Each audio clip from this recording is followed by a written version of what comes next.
Chloe Warren asked James Turner, if there were a time machine, what moment would you want to return to most? He answered, the winter of 1985. Back then, I wouldn't have listened to others and misunderstood you. I gave a faint smile. I'd also want to return to the winter of 1985. That way, I definitely wouldn't have married you. The winter of 1985 was colder than ever. Inside the house, the fire crackled warmly. I poked at the firewood in the stove. Go apologize to Anna Hart, and we'll consider this matter settled. James' commanding voice rang in my ear. I only gave him a bland glance as he put down the fire tongs and stood up. If you want me to apologize to Anna Hart, fine, but you'll need to sign this first. I pulled open a drawer, took out an agreement, and handed it to him. Browning, he walked closer. This man was my husband, James Turner, the distinguished commander of the Special Operations Unit. At that moment, he wore his military uniform. His eyes, though younger by 30 years, still deep and stern, his gaze full of scrutiny and judgment. Yes, I had been reborn, returning to the year 1985. Back to the 5th month after our wedding. In my past life, it wasn't until a month after our marriage that I learned James Turner had a white moonlight. Anna Hart, the youngest female officer in the Communications Corps. My heart had gone cold. I had wanted to request a transfer to teach elsewhere, but after a quarrel in the dorm with Anna, the transfer never happened. Now James didn't even take the document. His voice was icy. What trick are you trying to pull this time? If you think you can use this to bully Anna, don't blame me for not treating you as family. I remained calm. As long as you agree, I'll apologize until she's satisfied. Seeing my determination, James finally took the agreement and flipped it open. I clenched my hands tightly. Moments later, he turned straight to the last page and signed his name. You'd better keep your word. He slammed the paper down on the table and turned to leave. I quickly opened it, flipping to the page he had skipped, where 4 bold words stood out, divorce agreement. The corner of my lips curved upward. I will keep my word this time.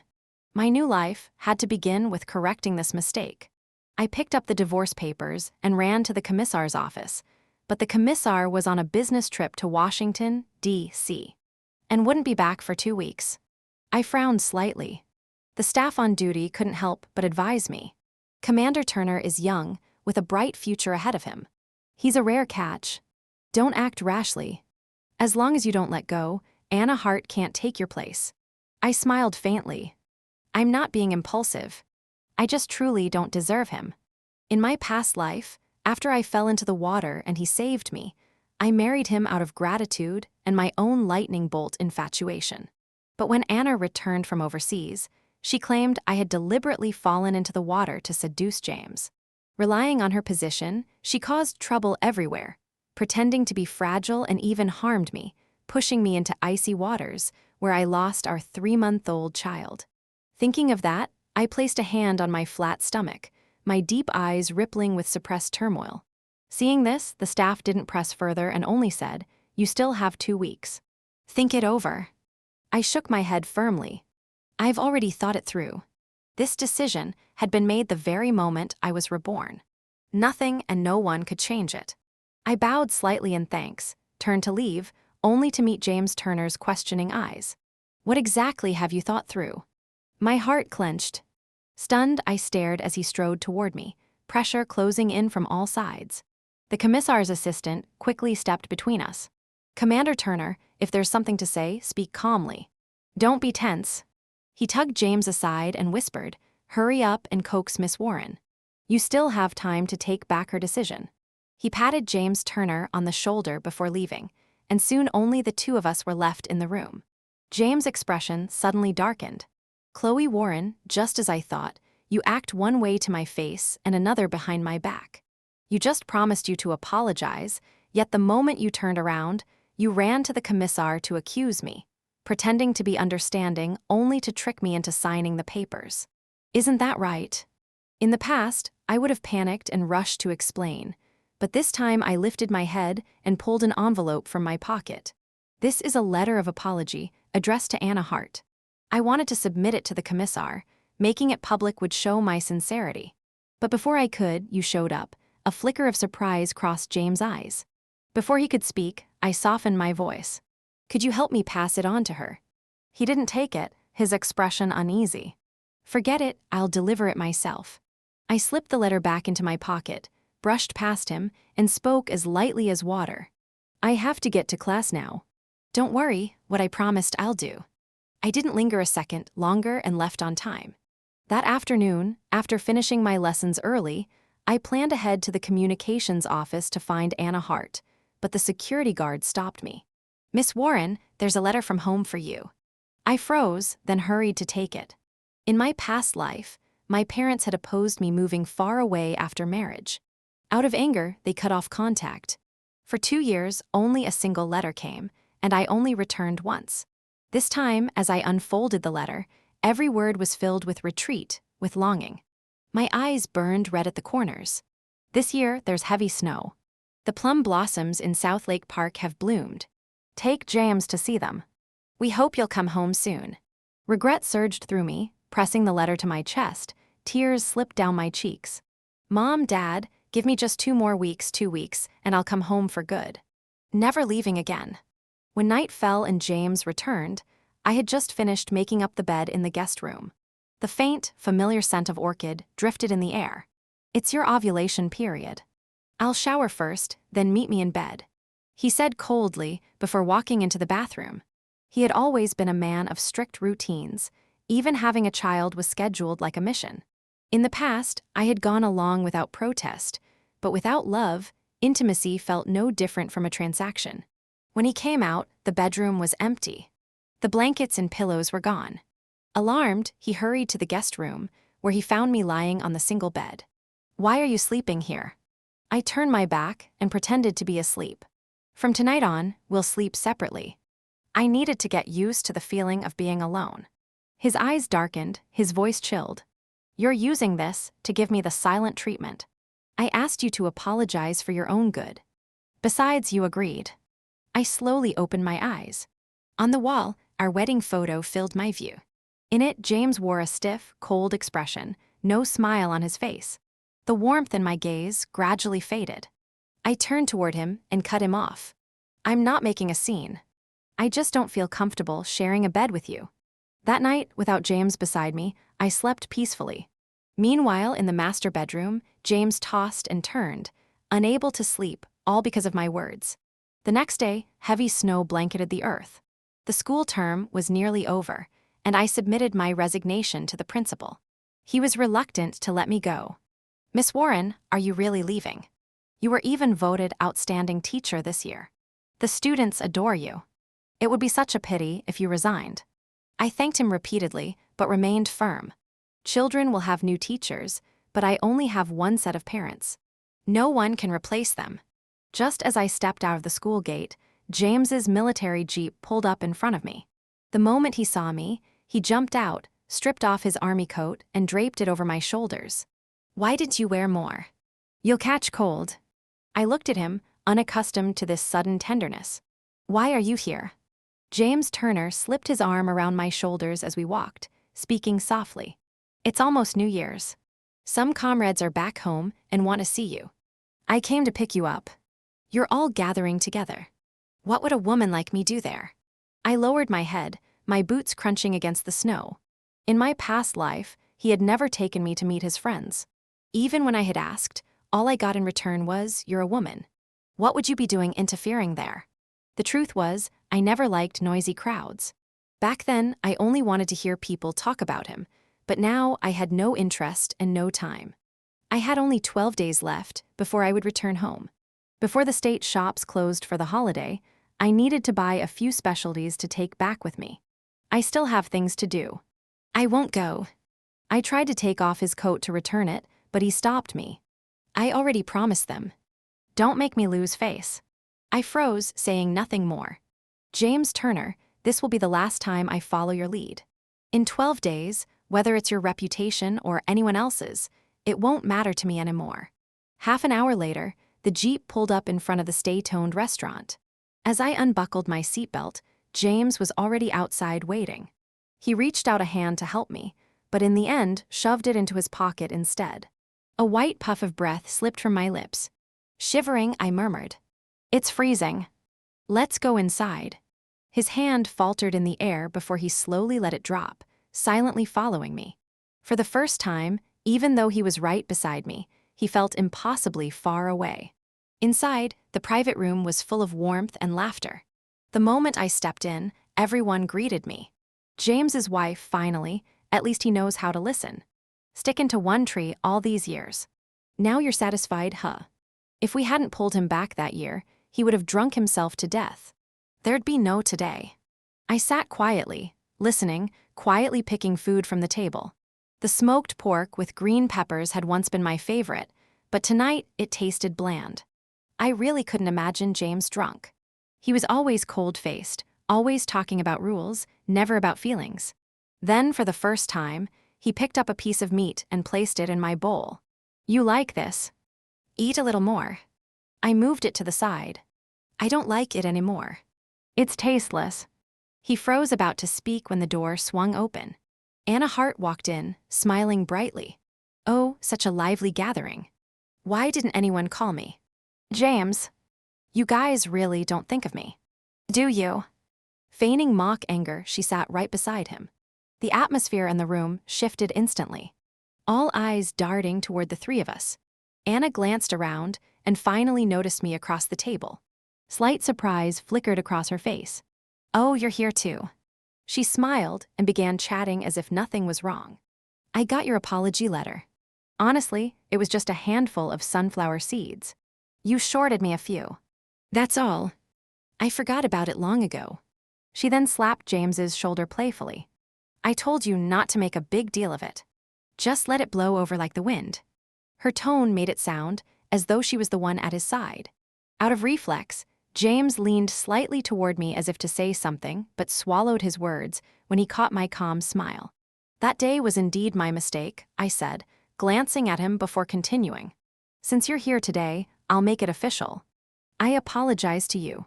I raised my glass, took a small sip, and then tilted my head back, draining it in one go. The liquor burned down my throat. I didn't look back at James. Consider this my repayment to you. My eyes stung as I set the glass down gently. I still need to prepare lesson plans. With Anna here, I can rest easy. I mentioned the snow outside, then stood and headed for the door. His voice called after me, but I didn't turn around. It's fine. I brought an umbrella.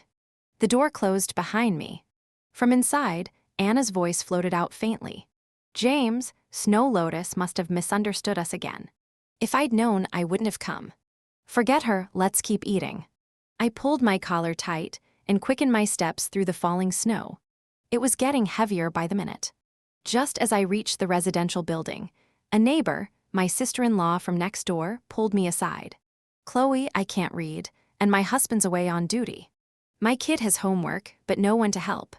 Could you give me a hand? I looked up at the dark sky and gave a faint smile. All right. By then, the Stay-Tone stores had already closed, and I no longer had time to buy specialties. When I left my neighbor's house, it was already 9 at night. As soon as I reached my door, I heard laughter inside. Pushing it open quietly, I saw James Turner and Anna Hart both turn to look at me. James frowned. Didn't you say you had lessons to prepare? Why did you come back later than us?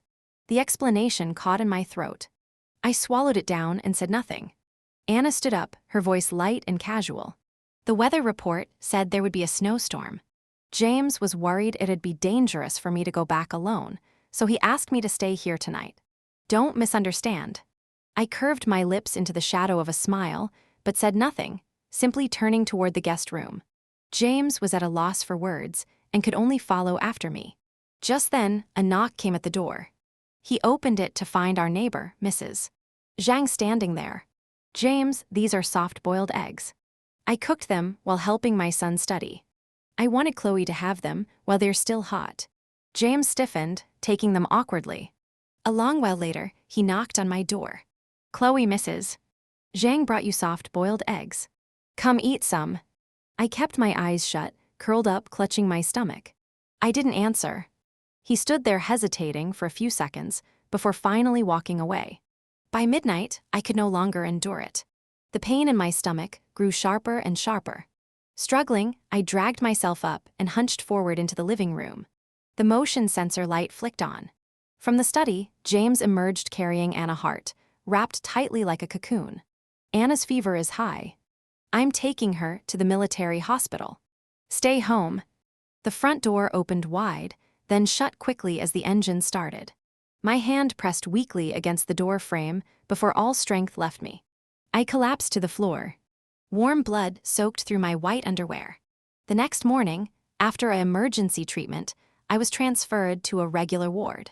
In the hallway, I came face to face with James and Anna, who was now in a wheelchair. "Chloe, why are you at the hospital?" "Anna really did have a fever." "Don't overthink it or come here to cause trouble." James's voice was tight with impatience. Anna tugged at his sleeve, whispering softly, "It's all my fault. Don't talk to Chloe like that." James reached out, wanting to pull me away. The force of it pressed against my tender wound. I trembled, biting through my cracked lips. Just then, Mrs. Jang came rushing over with chicken soup. She shoved James's hand aside and asked in a trembling voice, "Ms. Warren, are you still in pain?" Her hand stroked my pale face with distress. "It's all right," I whispered. "I can try again in the future." Her words caught in my chest, but she was shoved back by James. His gaze dropped to my abdomen, puzzled. "What pain? Was it just cramps?" "Mrs. Jang's eyes blazed as she snapped. "Cramps. She miscarried. Your son is gone. If you want to argue, take it outside. This is a hospital." Nurses hurried to help me back into the ward. James froze, starting to follow when Anna tried to stand, but stumbled and fell to her knees. "What nonsense are you saying?" James rushed to help her up. His face tense as he turned back toward her. "If only I hadn't stayed at your house last night," Anna murmured. "It's my fault. I should go apologize to Chloe." "You're not wrong. She was already pregnant. If she was careless, who else can she blame?" James's merciless words echoed down the hall. Every word pierced my ears. Yes, it was my fault. From the very beginning, I never should have softened, never should have thought of bringing the child who hadn't survived in my past life into this world again. Perhaps it was fate. A life unwelcome in this world had no reason to come. For an entire week, James never visited me. "Mrs. Jang said he hadn't been home either. Probably out on duty. That's what it means to marry a soldier. From the day our baby was born until he would have turned one, he had never once seen his father." I lifted my eyes from the newspaper. I reminded myself there were only 4 days left, thinking that I gave a faint smile and replied softly, "It's all right. He's busy with work and I've already recovered." It was nearly time for me to be discharged to head to the train station and buy a ticket home for New Year. I had to return to my parents' house to celebrate the holiday. The falling snow was a sign of a good harvest. Next year would surely be better. At the station, the ticket hall was crowded. After waiting in line with difficulty, it was finally my turn. My hair was damp with melting snow as I spoke. "One ticket to Sterling City, please." "Tickets to Sterling City are sold out." "What about connecting tickets?" "None left either. Everything is sold out." Numb, I squeezed my way out of the crowd. If I couldn't get back to Sterling City, I wouldn't make it home in time for the new year. "Miss, here, take this ticket." Suddenly, a train ticket to Sterling City appeared in front of me. Beyond it was a round, familiar face. "Chloe Warren, is it really you?" I looked up, and the handsome silhouette from my youth came into focus. My eyes brightened. "Samuel White, what are you doing here?" "The Research Institute." "Here, miss, have some white rabbit candy." A little girl, 3 or 4 years old, grinned, showing 2 tiny fangs. Her name was as sweet as her smile, Lily. Overcome, I quickly accepted the ticket and candy, thanking him warmly. "Samuel, your daughter is adorable." I gazed at him with admiration. He gave a faint smile, though his eyes carried a shadow of pain. "Her mother passed away early. She's been raised by me alone, so she learned quickly to read people's faces. This year, I planned to take her back home for New Year, but a project came up. I never expected to run into you here. It's been, 7 years since we last met?" I nodded. "Yes, 7 years. Back then, Samuel and I had both applied to Northlake University. Everyone thought we'd end up together, childhood sweethearts as we were, but the feelings never came." He stayed on after graduate school, working at the institute. And you, Samuel asked. I smiled faintly. Me, unpreparing for divorce. Night had fallen. Samuel held Lily's hand as he walked me to the gate. When you get home, give my regards to your parents, all right. Lily tugged on my sleeve. Miss, when you get home, please think about becoming my mommy. I couldn't help laughing, my eyes curling. I pinched the little girl's chubby cheeks. All right then, call me mommy now. The three of us walked together, talking and laughing, until suddenly James Turner's silent figure appeared behind us. Chloe Warren, you couldn't even keep your own child alive. And now you're acting like someone's mother. My smile froze. Without turning back, I said to Samuel, this is far enough. Take Lily home. The two men's gazes locked. Samuel said nothing, only led his daughter away. As father and daughter disappeared into the distance, Anna Hart's scolding voice rang out behind me. Chloe, you got discharged without telling us. James came rushing back from base, frantic when he couldn't find you, and here you are, flirting with another man. A laugh escaped me. I turned and saw James and Anna standing together. The wind cut through, scattering the last traces of my smile. I tilted my head at Anna. If you cherished him so much, why did you leave him in the first place? Anna faltered, words choking. If you hadn't deliberately fallen into the water and clung to James, I never would have been forced to stay abroad. A bitter smile touched my lips. So the two of you loved each other all along, and I was the fool. If it had been me, I would never have let go. When someone loves with their whole heart, how could they bear to? James' face darkened, as though struck at his weakest point. Anna rushed to explain. James, listen to me. Say whatever you want, I cut in, brushing past them with steps lighter than they had ever been. Only 4 more days, and everything would be over. On the 3rd day of the countdown, dawn had just broken. White smoke from the kitchen chimney curled upward. Inside, James Turner was busy at the stove. When I woke, I froze for a moment. You're up, James said quickly. Good timing. The porridge is ready. Go wash your face. He was wearing an apron, carrying a steaming bowl of congee out from the kitchen. For a split second, it felt unreal, like I was dreaming. A scene I had imagined so many times, now suddenly real. How is it? Tastes good, he asked. A hint of nervousness in his tone. I lifted the spoon and nodded. Century egg and pork too. It was my favorite dish. Anna can't stand the smell of century eggs. I peeled one without thinking, but lucky for me, you like it. The congee lodged in my throat. I forced it down and set the spoon aside. Thanks, I'm full. I stood to leave, but James grabbed the thermos and followed me. Wait, I'll take you. No need. I'll take the bus. Today was my last day at the school. I didn't want any more complications.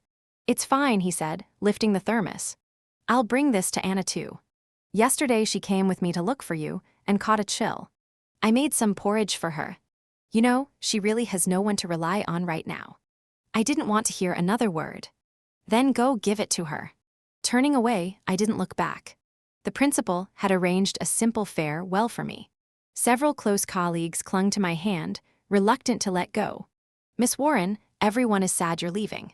Commander Turner, how could you let her resign and go back to Sterling City? After this, will we ever see her again?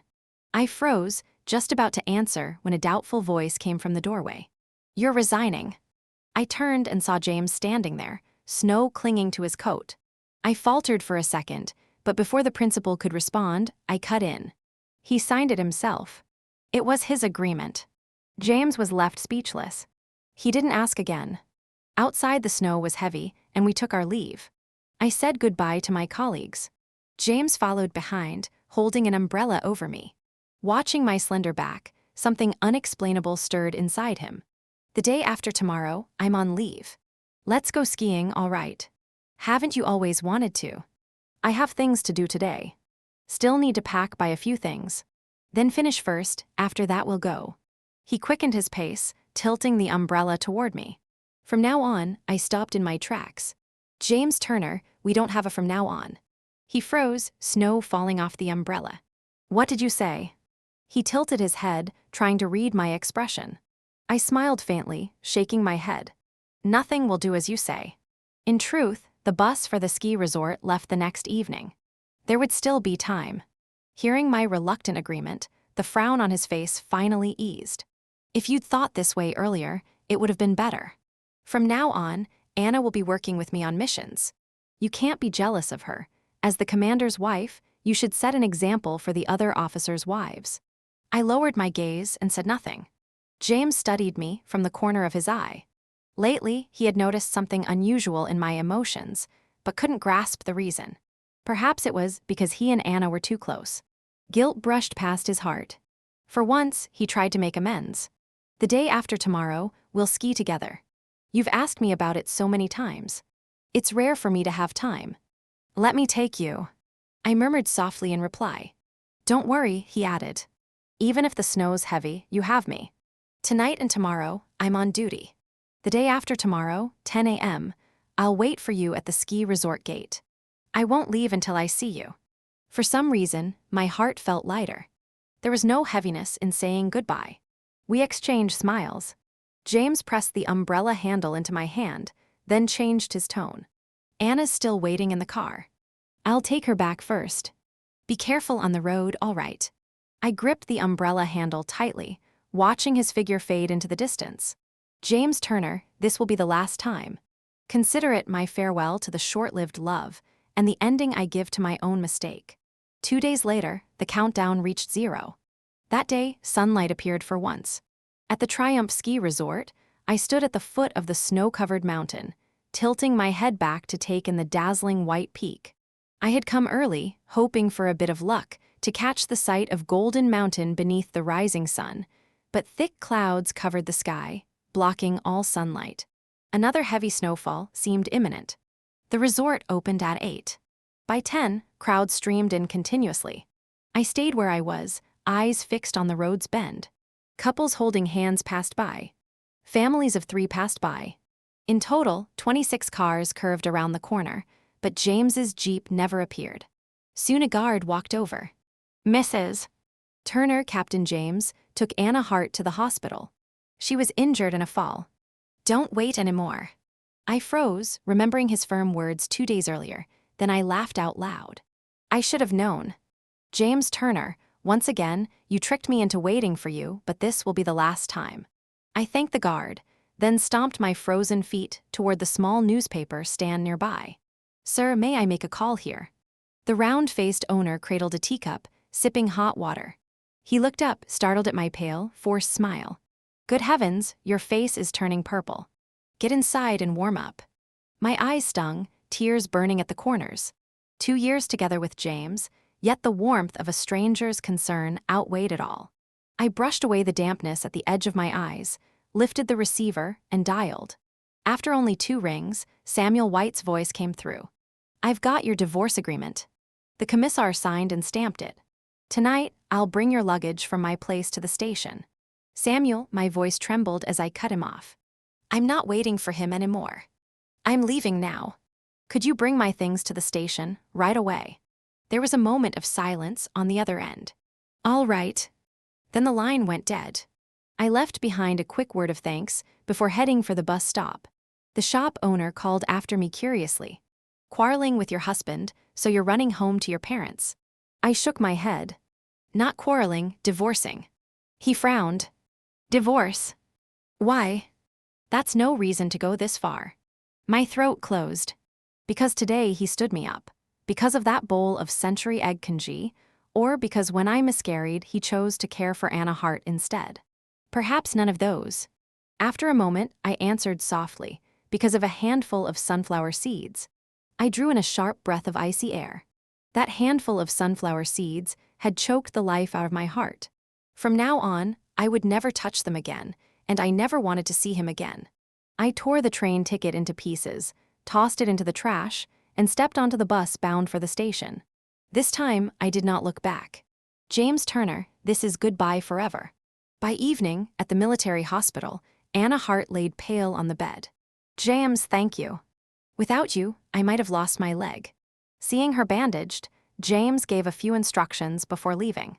As soon as he returned to base, he hurried to call the military housing complex.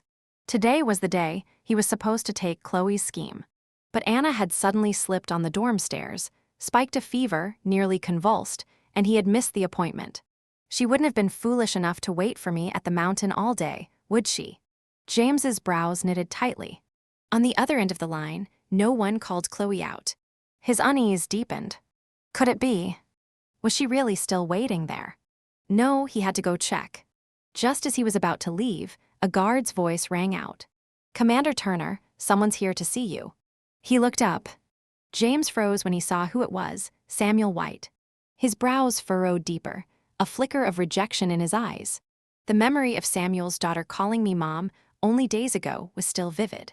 Samuel walked in calmly, shot James a brief glance, then pulled 2 sheets of paper from his briefcase and handed them over. Chloe asked me to give these to you. Don't misunderstand. I'm only helping her because we used to be neighbors back in Sterling City, and because she didn't think it convenient to bring them herself. James's face hardened in confusion. Not convenient? What do you mean? Take a look and you'll understand. I have things to do. I'll be going. James wanted to question further, but Samuel didn't bother. He turned and left without another word. James quickly unfolded the thin stack in his hand. His pupils shrank. 4 large words leapt out at him. Divorce agreement. Plaintiff, Chloe Warren, defendant James Turner. Reason, irreconcilable differences. Settlement, voluntary divorce, she leaves with nothing. James's heart jolted violently. His eyes darted downward, only to see his own sweeping signature at the bottom. Impossible. When had he ever signed this? He flipped the page. The glaring red stamp of the commissar confirmed it. It was already official, but Chloe had never said a word. Just a few days ago, she had nodded and agreed to go skiing. His hands trembled so badly, he could hardly hold the papers. He tore out of the office and rushed to the family housing complex. Everything inside their quarters looked untouched at first glance, but with one look he knew. Her things were gone. He ran to the bedroom, empty. Not a single trace remained. It was as though she had never lived there. Stumbling back, fragments of memory surged into his mind, and suddenly it all made sense. The transfer request she had forced him to sign, that had been the divorce papers. The resignation she filed was nothing but a cover. The commissar's aide urging him to take it back while there's still time. It had all been about this. She had planned to leave him from the very start, and he hadn't noticed a thing. He raced to Triumph Ski Resort, but only heard that she had already been there. If so, then she was surely at the train station now. With that thought, James sped off toward the station. At the terminal, the loudspeaker blared. Passengers for Sterling City, prepare your luggage and line up for boarding. After a long day of waiting, my face was calm. Carrying my simple luggage, I looked around the modest station before stepping toward the platform. The new year was close. The boarding line stretched long, but the thought of finally seeing my parents after so many years made me smile unconsciously. 1 person. 2. 3. I counted silently as each passenger stepped forward. At last, it was my turn. The moment I handed over my ticket, a familiar figure broke into my view. James Turner, his face drawn with worry. I froze for just a heartbeat, never expecting him to appear, but my hand moved faster. I gave the ticket, turned, and stepped straight onto the train without looking back. The whistle blew. Sitting inside the carriage, I looked out at the frantic figure beyond the window. Goodbye forever, the most familiar stranger. As the train began to move, James finally caught sight of me through the glass. He shouted hoarsely, waving desperately. Chloe Warren, Chloe, look at me. His voice cracked as he sprinted along the platform. For one fleeting instant, I did turn my head. Our eyes nearly met, but almost immediately I looked away again. James ran harder, sweat streaming down his forehead despite the icy air. His whole body shaking in the cold. Comrade, you can't run here. Please step back. Station staff rushed to block him. He pressed forward, chasing the train, his brows twisted in agony. No matter how he fought, it was useless. With the weight of duty still on his shoulders, he had no choice but to let go. Finally, he stopped, turned, and walked away. Back at the military housing complex, James Turner shivered at the desolate silence. The house was empty. No smile to greet him with a welcome home, James. No one to light the stove and warm the air. No one to cook hot soup and urge him to wash his hands for dinner. Only the blackened stove, lifeless after the fire, died out. The spotless table, as though no one had ever touched the kitchen. James suddenly realized it had been a long time since Chloe last asked if he'd eaten. Half a month at least. What had happened that she had kept hidden, carrying out a divorce in silence? He went to the commissar, who gave him a cold glance. "It's your signature. What else is there to argue? The divorce is already official. A man who doesn't know how to cherish what he has, regret is too late now." The commissar had in fact tried persuading Chloe before, but she had been so determined that no words could move her. "She told me my parents live far away. They need me to take care of them. I don't want to stay here anymore. Between me and James Turner, there's no love left. If I remain, I'd rather die than continue." Afraid something drastic might happen, and knowing how hard it had been to hire a teacher like her for this frozen region, the commissar had agreed. On the condition James himself signed, and the fool really had. James couldn't remember how he even left the unit that day. How could it have fallen exactly on today? The day she had promised to go skiing with him. Did he simply forget? But he truly had an urgent matter then. Staggering home, he crossed paths with Mrs. Zhang from next door carrying a water bucket. She glanced at him coldly. "Oh, Captain Turner, done with work already." Her tone was laced with sarcasm, making the disdain plain. Startled, he asked, "Sister Zhang, did my wife offend you somehow?" She snorted. "Offend me? Not at all. But a man who eats from one bowl while staring into another like you, I despise men like that. Poor Miss Warren, cursed to marry you. Must have been bad luck carried over 8 generations." James' face stiffened as he understood. She had misunderstood him and Anna Hart. "That's not what you think," he explained quickly. "There's nothing between me and Anna." "I don't care how it is," she cut him off. "If my husband dared flirt with another woman in front of me, I'd break his legs on the spot." She spat in disdain and disappeared inside. James flushed pale with shame, unable to say a word. Could it be Chloe divorced me because of this gossip? Then why didn't she tell me directly? He looked up only to see her door shut tight. For days afterward, James wandered like a lost soul. He wanted to find Samuel White, but Samuel had left on business to another county. He wanted to find Chloe, but duty swallowed him whole. Each night he returned to the same cold house. No laughter, no woman's touch to keep things in order. The emptiness gnawed at him. 2 months later in Sterling City, I had already grown used to my new school. After class, I rushed to prepare for the library. My parents had arranged the job for me at a nearby school, and the children here were obedient and easy to teach. As I stepped out the gate, a familiar voice called my name. I turned, eyes lighting up. "Samuel, what are you doing here?" Little Lily came flying into my arms like a firecracker. "Mommy, why did you take so long to visit me?" I pinched her plump, rosy cheeks. Samuel had truly raised her well. "We just finished a project," Samuel said. "So I brought her back to Sterling City. She insisted on seeing you. Once she found out the school's address, she dragged me here." He ruffled her hair with a helpless smile. "At first, I didn't want to spoil her, but she's my only daughter. I couldn't bring myself to say no. Sorry to bother you." I quickly shook my head and picked Lily up. "Not at all. I'm free." All the more reason he had helped me so much before, and besides, I had always liked little Lily. 2 months after I returned home, my parents learned about the divorce. They didn't say much. Unlike other parents, who might have rushed to arrange another marriage. After all, in these times, a divorced woman was already considered second-hand. My parents never once reproached me. They only said, "As long as you've thought it through, that's enough. I heard you're planning to take the graduate school entrance exam." Samuel walked beside me and asked, "Noon. Outside of teaching, I don't have much else to do." "Might as well keep studying," I answered with a smile. In my past life, I had given everything to James Turner. In this one, after so much struggle, I finally had the chance to rebuild myself from scratch. "Mommy, Lily missed you so much." The little girl pouted, sulking the moment she felt ignored. "Lily, how many times has Daddy told you not to call people that? If others misunderstand, it's not good," Samuel scolded gently. I only smiled and shook my head. "It's fine. A foster mother is still a mother. I don't care what others say." See, I was right. Lily clapped happily. Samuel sighed helplessly. Sorry to trouble you again. What trouble? Just invite me out for hot pot sometime, I teased. Looking at the child, my chest ached. If my own child had lived, he would have been just as sweet and well-behaved.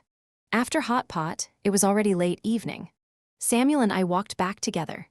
Lily dozing on his back. Which city will you take the exam in? He asked suddenly. I lowered my head and thought, maybe up north. Coincidentally, you said you'll be working there too. He nodded firmly, as if convinced I would succeed. When that time comes, we'll meet again. I chuckled lightly. What if I fail? Honestly, staying with my parents wouldn't be so bad either. If I pass, that's just a bonus.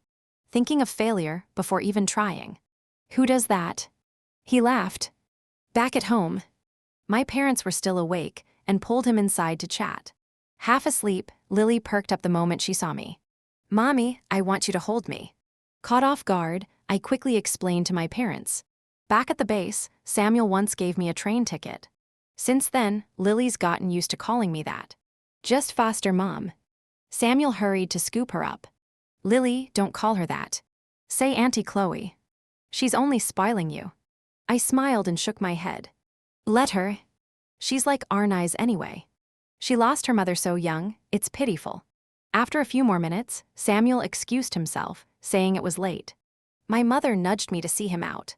In the pale moonlight, Samuel adjusted his glasses, his eyes apologetic. Sorry again for bothering you. I looped my arm lightly. I already told you I'm her foster mom. It's no trouble at all. He smiled. Say goodbye to your foster mom, Lily. I stood there, watching their figures disappear into the night. My eyes stung as I tilted my head toward the crescent moon. Pulling my coat tighter, I shivered in the early spring chill. Just as I turned back, a familiar voice rang out. Chloe. The sound was so unexpected, I almost didn't believe it. Spinning around, I saw him. James Turner in uniform, looking at me with raw emotion. Moments later, he rushed forward. Why are you here? By instinct, I stepped back. My expression cold. Memories surged up like a tide. In my past life, how many times had I begged him to come home for New Year, only to be met with the same words. I'm busy. I don't have time. I've been looking for you for 2 months, he said, his voice thick. No matter how angry you were, you should have cooled off by now. He stared at me as if I had become a different person. His eyes filled with longing. I frowned. Comrade Turner, please call me Comrade Warren or Chloe Warren. And besides, we're already divorced. My icy tone made his chest tighten painfully. He clenched his teeth. Then, what exactly is your relationship with Samuel White? Why was he at your house in the middle of the night? Why does his daughter still call you mom? Chloe, have you really erased the child we lost from your heart? From the school all the way home, his voice echoed in my ears. He had been following the 3 of us all along. I laughed so freely with Samuel White, yet never spared James Turner even a smile. He had forced himself to endure for so long, but finally, his questions burst out without reason. I couldn't help but laugh. What does it matter what my relationship with him is? I don't owe you any explanation. I don't know how you found my house, but I'm asking you to leave now. If not, I'll call the police. The cold, decisive tone stunned him. James had always thought I was only angry.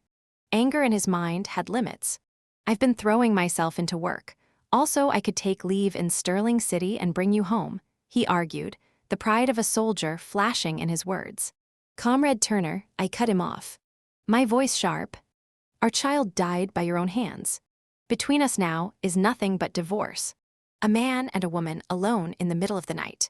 If you don't leave, I'll call the police. I never expected him to appear in front of me again, but seeing him now, my heart was utterly still. In my past life, I had never dared leave him. I had never been able to make these choices. Only now did I understand. Sometimes, you only know the value of a decision by the courage it takes to make it. I turned back into the house, ignoring his reaction. Don't forget, you're still a soldier. I reminded, my voice echoing from inside. James froze on the spot, powerless. He waited until every light in my house went dark before finally turning to leave. At the Grandview Hotel, Anna Hart immediately asked, how did it go? Did you find her? Seeing James return dejected, a flash of satisfaction crossed her face, though she quickly masked it with concern. She stepped forward, feigning sympathy. He shook his head, then gave a slight nod. She wouldn't see me. Anna widened her eyes and mocked his belief. Impossible, Chloe just has a strong temper. If you talk gently, there's no way she'd refuse you. James's thoughts returned to my resolute expression. His brows drawing tighter, seeing his silence, Anna pressed on, lips purged. She's still angry. Lower your pride. I don't believe there's a woman alive who won't soften. James looked at her. You really think so? But my coldness had shown no sign of giving in. Still, Anna leaned closer. I'm a woman too. Don't you understand what she's thinking? It's not that she doesn't care about you. She just thinks your apology isn't sincere enough, not romantic enough. When Western men anger their wives, they buy flowers, you know. Anna rattled on, her words flowing endlessly. James stared at her, barely blinking. For 2 months without me, his life had fallen into disarray. When I was home, everything had been cared for. Hot meals waiting, a warm bed, a fire in the stove. Now, all he returned to was cold bedding and an empty kitchen. Only now did he realize how good I had been to him. The next morning, I rose early. I had self-study to supervise at school. Stepping out the door, I immediately ran into James. He was in civilian clothes this time, without the stern air of his uniform. I instinctively moved to avoid him, but he trailed after me. Chloe, at least give me a chance to talk to you. Anna said I have to find an opportunity first, even if it means being shameless. Only then can I move forward. So I got up early today, just to walk you to school and talk. Last night was night time. I thought coldly. Now it's broad daylight, and there are plenty of people up exercising. He dares to block me in public. My expression darkened. We have nothing to talk about. Chloe, I know you're still angry, but I know I was wrong and I'll change. I had never seen James so humble, lowering himself like this. I glanced sideways, almost amused. And what exactly do you think you did wrong? After so many years together, how could I not understand this man? Maybe he was only bowing his head for the moment. Whether he truly understood what he'd done wrong was still questionable. Perhaps in his heart, he believed he hadn't been wrong at all. Only that he had spent too much time with Anna Hart. Anna is my friend. She needs my care. Not considering your feelings, that was my fault, but every time you got jealous, it irritated me. So really, we're both at fault. Hearing him say this, James Turner thought I was finally willing to acknowledge him, maybe even beginning to seriously reflect on our problems. On your way to class. And who's this? A passing neighbor spotted us and eyed him wearily. James was about to say he was my husband, but I quickly stepped forward. The road to Golden School Street is straight ahead. Keep going and you'll get there.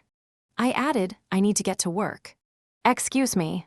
I exhaled softly, greeted the neighbor, then turned and walked away quickly. I knew men like James Turner.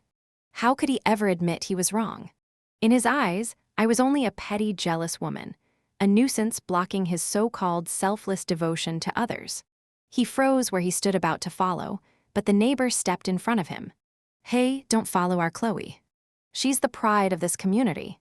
Her parents treasure her more than life itself. A stranger like you should stay far away. The words carried not a shred of courtesy. Once the pride of the military, James suddenly found himself reduced to nothing here. I'm Chloe Warren's man. I came to take her home, he blurted. The neighbor's eyes flared. Scoundrel, shameless. You can't win, or so you smear her reputation. Get out of our neighborhood. James stood there, stunned. He hadn't expected Chloe's neighbors to be so sharp. Compared to them, Chloe had been remarkably gentle. Regret stabbed him anew. When he saw the neighbor heading off to call others, he had no choice but to grit his teeth and leave. On my way to school, I walked quickly, afraid James might try to follow. Every time I saw him now, I felt nothing but disgust. You're out early today, came a familiar voice. I turned to see Samuel White sitting in a breakfast shop, smiling at me, while little Lily gnawed on a fried cruller longer than her head. The moment she saw me, she tried to run over, but Samuel held her back. Auntie has to go to work, sit here and finish her breakfast like a good girl. He was stricter than usual, probably because of what had happened last night. Lily pouted, looking pitiful, and I couldn't help laughing. I have class, but after school, I'll play with you again. You have to promise, she insisted, dropping her cruller and grinning brightly. I nodded. I teaked my promises, especially to children. Samuel sighed apologetically. Sorry to trouble you again, Chloe. I shook my head. It's no trouble at all. My own child had never made it into this world. Now, with Lily calling me foster mother, she truly felt like my daughter, not a replacement, not a reminder of the past, just my little girl. I waved goodbye to the two of them and hurried off towards school. Don't forget to bring back the bamboo shoots I ordered, Samuel called after me. Dad, we haven't finished eating yet, Lily protested, pointing at the cruller she'd only taken a few bites of. He ruffled her hair. Grandma and Grandpa are waiting for us to bring breakfast home. We'll eat together. The little girl nodded seriously. Oh, then when do we go pick up Mommy? He laughed. Not until this afternoon at the earliest. Let's go home first. If you cling to Auntie, she won't get anything done. You have to behave. She perched her lips, not fully understanding, but obeyed. As Samuel carried his daughter back, he ran straight into James Turner, whose eyes were blazing with fury. Samuel, why are you here? James demanded. In his mind, there had to be something between me and Samuel. Samuel's gaze was steady. Chloe and I grew up together. That's all. James blinked, caught off guard, then understood. You abandoned her, and now you come crawling back. What meaning does that have? But Samuel didn't care whether James understood or not. He didn't even want to. James stood frozen. His eyes locked on the little girl in Samuel's arms. His voice dropped low. Bitter. How could she call you Mom? She abandoned her own child, but took in yours. Do you really believe that? The more James Turner spoke, the more agitated he became, convincing himself he was right. Samuel White's expression turned to ice. Looks like that divorce paper took your brain along with it. Saying such nonsense in front of a child, do you have any sense of what it means to be a soldier? The sarcasm landed like a slap, leaving James pale. Don't tell me you don't know how Chloe lost her baby. If you're unclear, go ask the neighbor who rushed her to the hospital that day. A man who betrays his wife the way you did. Honestly, I feel ashamed even speaking to you. Each word cut like a knife. James faltered, choking on his own defense, but forced himself to speak. How would you know all that? Who knows what's really going on between you two? Maybe you're just covering for her. Samuel shielded his daughter's ears with one hand and spoke coldly. If you came here to make accusations, don't forget you and Chloe are divorced. From now on, whatever she does has nothing to do with you. To her, you're nothing but a stranger. Those words left James hollow, his posture sagging. Daddy, isn't this the same man who's always with Auntie Anna? What does he have to do with Mommy? Lily asked innocently. Samuel chuckled. Exactly. I don't know what right he thinks he has either. With that, he carried his daughter and walked straight past James. Her words pierced James like a thorn. Had I really been too close to Auntie Hart? Impossible. I only ever helped her. I never crossed any lines. If they misunderstood, it's because their minds are dirty. He shook off the thought. He wouldn't argue further here. He needed to confront Chloe directly. About Samuel. About everything. Miss Warren, there's an academic seminar in North City. Would you like to attend? The head of academic affairs stopped me right after class. As a new teacher, I did need to build up credentials. After thinking for a moment, I nodded. I'll go. The trip was scheduled for the next day. I exhaled in relief. At least it didn't clash with my promise to Lily. After school, stepping out the gate, I froze. Chloe Warren, do you see me and not bother to greet me? Auntie Hart lifted her chin, her tone hot. Why? I smiled faintly. On what grounds should an ordinary citizen be required to greet you? Anna scoffed. Still pretending.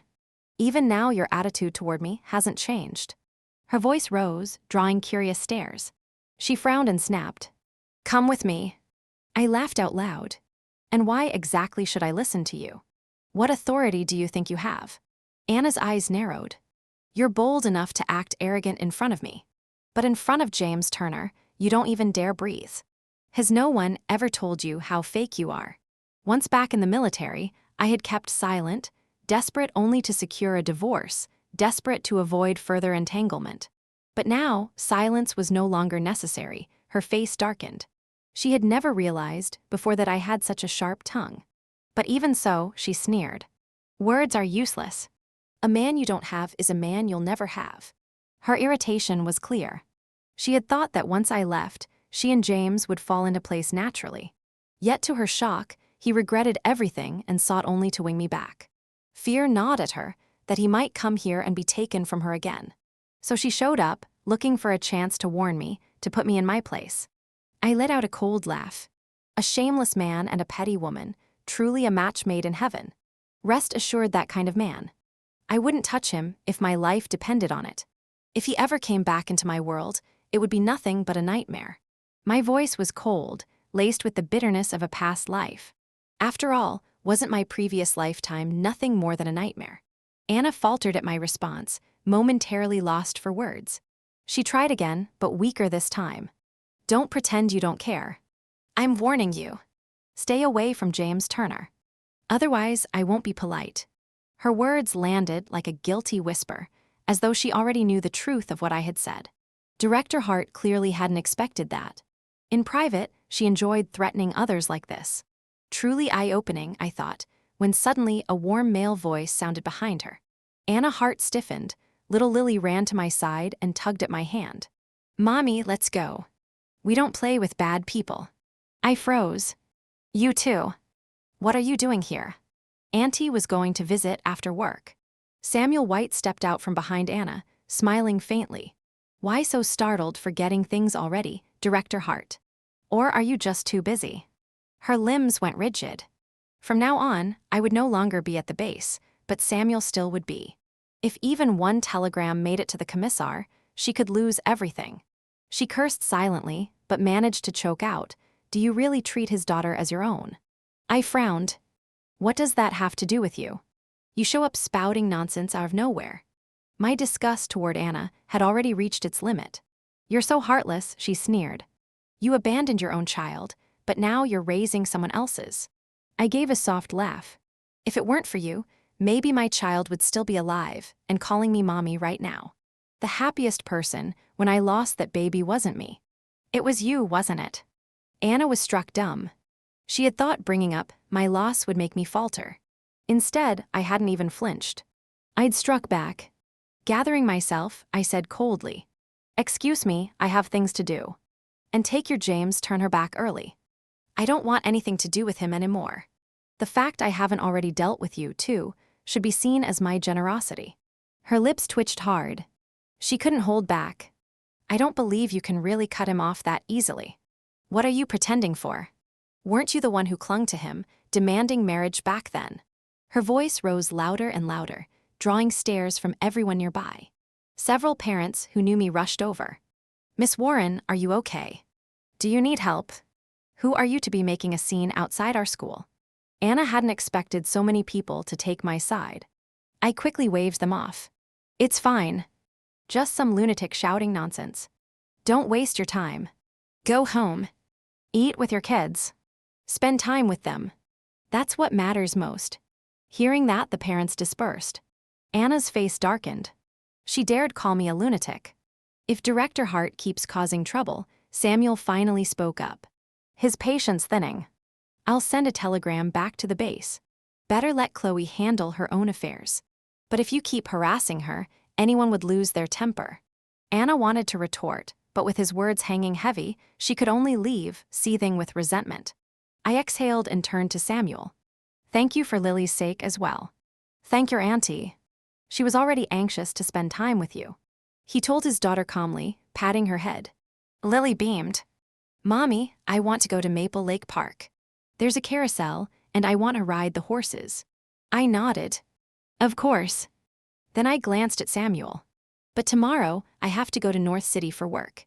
Lily might not see me for a while. He paused. When we be back? About a month. The trains are so slow it takes more than 10 days just to get there and back. I'll be heading north soon too to submit some paperwork, he said naturally.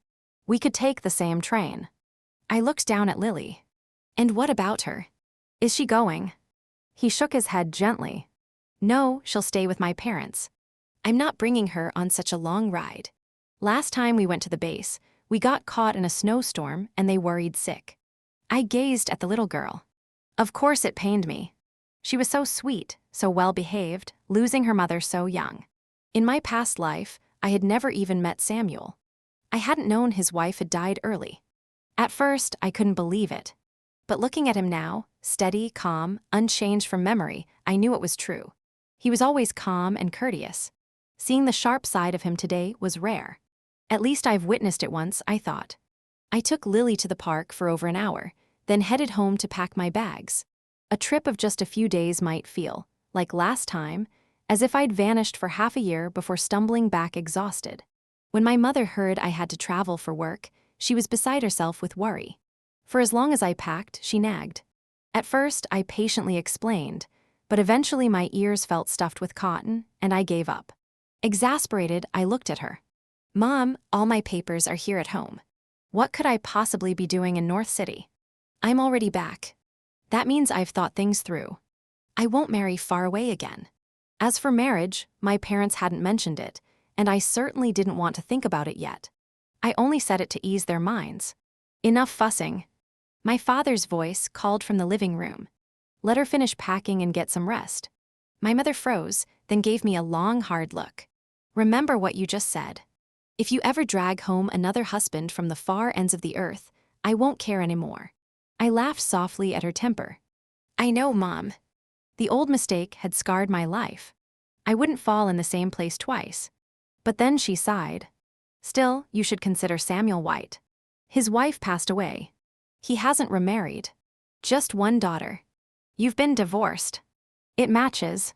I nearly choked. No, Mom, don't say things like that. Samuel and I are too familiar. We could never be husband and wife, and don't you dare ask someone to play matchmaker. She narrowed her eyes. So you're looking down on him because he has a daughter? Of course not. I protested. There's nothing between us. Please just stop. Perhaps because Lily called me Mom, my parents had misunderstood. I resolved to explain it clearly. Even after hearing me out, my mother still looked reluctant, but she grudgingly nodded. Fine. But if you ever do choose again, it better be someone like Samuel. That last one you picked, your father took one look and said he was no good. Heartless. That's what he was. Every mention of James Turner stoked her anger. I stayed silent, letting her vent. Truthfully, she wasn't wrong. Because of him, I had nearly abandoned my entire family to marry far away, only to gain nothing in return, not even his trust. With a man like that, I should have woken up long ago. My mother muttered on for half an hour before finally letting me go to bed. Meanwhile, across town, James sat in his hotel room, his expression clouded in silence. He lingered by the window, unreadable, and a heart had left my school and wandered before returning to the hotel. She failed to notice his strangeness. James, when are we leaving? There's nothing fun here. But the real reason she wanted to go wasn't boredom. She simply didn't want to keep seeing Samuel White with me.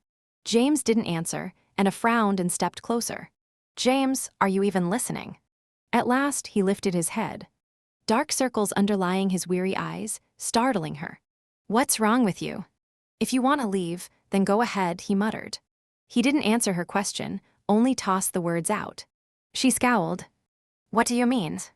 You came here with me, you should leave with me. She had already forgotten why she'd come with him in the first place. Go outside. A man and a woman sharing a room only invites suspicion. James said suddenly sharper, clearer. Anna froze, her face stiffening. Slowly, she sat down again, reaching for his hand. James, what are you saying? Clearly, we're meant to be together, Anna Hart insisted, reaching for his hand. James turned her eyes, flicked to her fingers, and he pulled his hand back at once. Don't talk nonsense. There's nothing between us. At most, we're just like siblings now. Anna's throat tightened. Anger swelled inside her, but she didn't dare explode. Did Chloe Warren say something to you again? Don't believe her. She's just jealous of us. She furrowed her brows, convinced I was trying to drive a wedge between them. He knows she's always against me. Whatever she says, don't let her turn you away from me. My parents aren't here. I'm so alone. Her voice trembled like a plea. But James no longer rushed to soothe her like before. Instead, his frown deepened. Anna, she hasn't even said anything, yet you're so quick to claim she made it up. How did I never notice before? You like to slander others. Memories flashed through his mind. Every time Anna had cried, claiming I bullied her, I had tried desperately to defend myself. And every time he had chosen to believe her, because she looked weak and pitiful while I stood firm and unyielding. Had I been wrong about Chloe all along? Was that why she left quietly filing for divorce without another word? Anna froze, stunned by his reaction. She hadn't expected it. For a moment she floundered, then quickly recovered. I misspoke. I just thought maybe she'd told you something bad, so I panicked. It's all my fault. If not for me, you and she wouldn't have ended up like this. But James didn't want to hear another word. He turned his back. I'm tired. Leave. She bit her lip, whispered a soft reply, and reluctantly walked out. Even then, she was already scheming how to hold on to him. Alone, James stood at the window, watching the night fall. His thoughts churned. What have I missed? Why is she always so furious when she sees me? What am I supposed to do? The next morning, I boarded the train with my colleagues. Excitement buzzed inside me. In my last life, I had never set foot in North City. I had only heard of its breathtaking scenery, and I had no chance to see it. Trapped far away, cut off from my family. But this life was different. Now I could see it for myself, feel its culture with my own eyes and heart. The train rattled on for 8 days and 7 nights. Finally arriving at dawn, unlike my hometown, North City blazed with light even before sunrise. MS. Warren, let's stick together, okay? It's so late, you might get lost. A young teacher beside me said as she clutched her luggage. I smiled. All right. In the military district, I had never had real friends. They branded me a jealous, petty woman, and even the other wives avoided me. My real friendships had been back home, but over the years, most faded away. Now back in this new life, I could begin again, make new friends. I finally understood, a life not truly your own only leaves you in pain. Letting go brings freedom. MS. Warren, do your parents pressure you to marry? Back at the hotel, the young teacher. Wang asked curiously while unpacking her suitcase. I froze, then shook my head. I was married once, but I'm divorced now. My parents don't push me anymore. They're afraid of reopening old wounds, and honestly, if anyone mentions marriage, it has to be me. Otherwise, they'll just worry I'll marry far away again. In this life, marriage no longer held any meaning to me. I had no longing for it at all. My answer hit MS. Wang like a stone tossed into still water, rippling outward. Her eyes went wide, her mouth falling open. No way. Really? Who's lucky enough to marry you and then not cherish you? MS. Wang blurted out her reaction so unexpected that it caught me off guard. I tilted my head, curiosity sparking. Why do you say that? After all, in times like these, divorce was never seen as a good thing, especially for a woman, even when it wasn't her fault. Society always found a way to blame her. MS. Wang shifted, sitting cross-legged on the bed, and let out a small yawn. You're outstanding, honestly flawless at school. Plenty of the male teachers want to chase after you. That's why I said it, marrying you and not treasuring you. He'll definitely regret it. I couldn't help but laugh at her answer. And what if the fault was mine? It was the first time someone had praised me so directly. For a brief moment, I was stunned. I had once been the pride of my parents, the model daughter. Yet in James Turner's eyes, I was nothing more than a jealous, petty woman. All my strengths, all my tenderness had been reduced to background noise. What I thought was happiness had only been the beginning of a nightmare. Now at least it was over. Cut clean. MS. Wang paused, then grinned. Even if the fault was yours, if he couldn't lower himself, then the fault was still his. I pressed my lips together, unwilling to criticize James any further. After all, I wasn't Anna Hart. Instead, I said flatly, it was just the end of fate, and truthfully, it's not a fate I want anymore. Miss Warren, thank you for trusting me with something so important. Aren't you afraid I might slip up and spread it? MS. Wang asked, her brow furrowed with concern. I gave a faint smile. If it comes out, so what? It's not like I can hide the fact I was once married. Better people know. Fewer glances behind my back. Her admiration was plain in her eyes. MS. Warren, you really think ahead. So what if someone's been married before? Who decided women must guard themselves like jade for a man's sake? Honestly, people in the old days were sometimes more open-minded than now. She sighed, her mood shifting.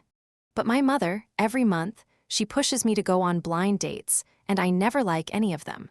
She says the man is ugly or too fat, or only finished middle school.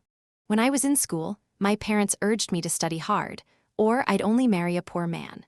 Now that I've graduated and teach, they tell me not to be picky. Just find someone kind. It's exhausting. I nodded in agreement. You're right. But I'd still advise you, look carefully before you decide, never act rashly. Hearing that, we shared the same thoughts. MS. Wang's mood lifted. Sometimes people only needed someone to agree with them, even if that agreement wasn't entirely right. I thought to myself, parents do love their children, but not everyone knows how to love the right way. They think having a job means marriage will be easy, but they don't consider how hard life becomes afterward, or whether their children's salaries can even sustain a family. At least I was lucky. My parents weren't too old-fashioned. MS. Wang chatted on about the conference, relieved that the blind dates would stop for at least a month. When the symposium ends, let's explore North City together. Who knows if I'll ever get another chance? She lay down with a wistful tone. I agreed, though in my heart I knew I would return, because I planned to take the graduate school entrance exam here. North City was part of my future. Its dazzling lights tonight had left me stunned and hopeful. Meanwhile, back in Fairview, on the second day after I boarded the train, James Turner showed up at my parents' house. He carried a pile of gifts and knocked on the door, remembering it was the weekend, and I wouldn't be teaching. Who's there? My mother's voice came from inside. James straightened his uniform collar. When the door opened, her brows knitted tightly. And you are? Mother, it's me, James. I came to bring Chloe home, he said, with a wide smile showing all his teeth, convinced he was being polite. But my mother's eyes stayed cold. She gave him a single glance and snapped. I don't know, you leave. James froze in place, stunned. He scrambled to explain. Chloe and I argued at the base. I've realized my mistake, so I came especially. Please call Chloe out for me. James Turner pleaded, his voice low and urgent. I want to apologize in front of you both. Just let me see her once. The fire in my mother's eyes flared the moment his Chloe tumbled out again and again. Who do you think you are? Calling my daughter's name like that every other word. You think she doesn't deserve her dignity. Her tone wasn't loud, but it was sharp enough to make James' face go pale. He stammered. Didn't she tell you? Before New Year, she wanted to bring me home to meet you, but things were too busy at the base. His words trailed off in embarrassment. My father stepped out then, his cloudy eyes cool as they swept over James. You two are divorced. Don't bother her anymore. Shut the door. My mother moved to close it, but James pressed his hand against it in desperation. Please, just let me see Chloe. We need to talk. I'll explain everything and she'll forgive me. I know she will. She's only angry right now. My father let out a cold laugh. She's my daughter. I know her better than you.